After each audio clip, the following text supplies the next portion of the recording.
Dans mon travail, je suis assez engagée en mode féministe en fait.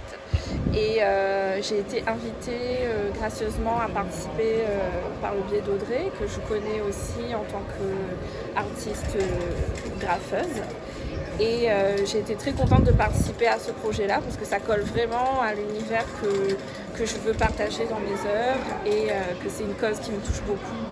La situation de la femme à La Réunion a tendance à s'améliorer, mais il ne faut pas relâcher nos efforts parce qu'on le sait très bien qu'il y a beaucoup de non-dits, il y a beaucoup de choses qui ne sont pas clairement montrées, qu'on a souvent l'habitude d'entendre des choses qui sont des clichés un peu idylliques de l'île où tout le monde vit ensemble en harmonie.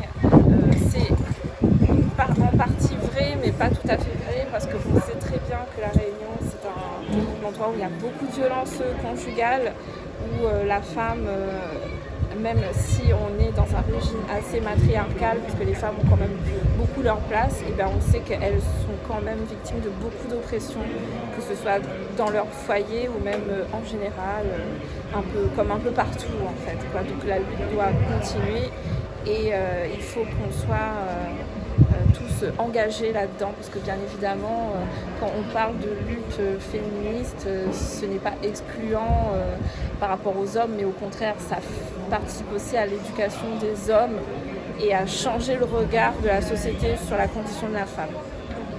Complètement, j'intègre énormément justement les messages de tolérance envers la communauté queer dans mon travail. C'est un message qui me touche beaucoup. J'ai été élevée, j'ai grandi à La Réunion, j'ai toujours eu beaucoup d'amis aux sexualités et orientations différentes. Et pour moi, c'est quelque chose de très très important parce que j'estime que la lutte féministe n'est pas fermée qu'aux femmes, elle est aussi ouverte aux femmes trans et aussi à la lutte dans l'homophobie, la transphobie et justement tous les schémas excluants en fait. Donc pour moi, c'est un combat qui fait partie intégrante des choses contre lesquelles on doit se battre à l'heure actuelle. Un combat pour l'intersectionnalité. Complètement, l'intersectionnalité, le vivre ensemble et aussi la tolérance, parce que c'est quelque chose qu'on a tendance à oublier,